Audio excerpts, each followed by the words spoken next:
আল্লাহ কেমন কেমন মিলাদ নাই, এবার আপনাকে বুঝাই। কুল হুয়াল্লাহু আহাদ, কি আমি আল্লাহ এক, আল্লাহুস সামাদ, আল্লাহ কি নাই, আল্লাহ কি নাই, মুকাফেক কি নাই, লাম ইয়ালিদ ওয়া লাম ইউলাদ, আল্লাহ কারোর থেকে জন্ম নেয় নাই এবং কাউকে কি দেয় নাই, জন্ম দেয়ও নাই। ওয়া লাম ইয়াকুল লাহু কুফুয়ান আহাদ, তার কোনো সমতুল্য নাই। আছে? হ্যাঁ, আল্লাহ কি কাউকে জন্ম দিছে? না।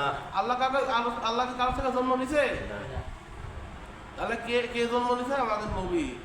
আর একে বলে কি মিলাদ। আর আপনি মিলাদ মানেন না, না? আরে আপনি টঙ্গীর ময়দানে গিয়ে সেই ইলিয়াস সাহেবের স্বপ্নে দেখা ওইসব হান্ডি বাদল ঘুরে বেড়ান, ওইগুলো কোথায় পাইছে? আগে আপনি ওইগুলো দলিল দিবেন, তারপরে আপনাকে ঈদে মিলাদুন নবী কত দলিল চাই আপনাকে আমি দিব। আপনি নিবেন নাকি সেটা দেখা যাবে। নিবেন না? আমি কি কথা ভুল বলেছি? বলেন। আজকে ইসলামের মধ্যে আপনি কোরআনের এক পাতা মানেন, আরেক পাতা মানেন না, এটা কি? হ্যাঁ, আপনি বাজারে গেছেন বাজার করতে, 500 টাকা দোকানদারকে দিয়েছেন, একদিকে ছাপানো আছে একদিকে কি নাই, ছাপানো নাই, সে কি নিবে? কোরআনের মধ্যে আছে সুদ খাওয়া হারাম, ঘুষ খাওয়া হারাম।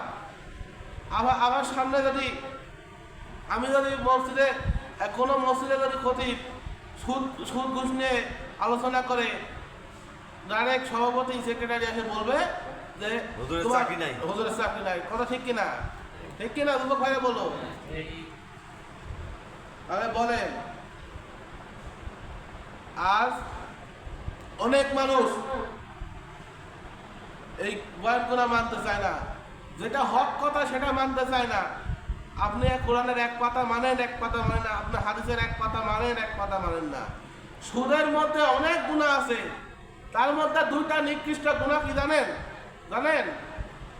একটা হলো নিজের আপন মায়ের সাথে জিনা করা, এবং আল্লাহ এবং আল্লাহ রাসূলের সাথে কি করা? যুদ্ধ ঘোষণা করা।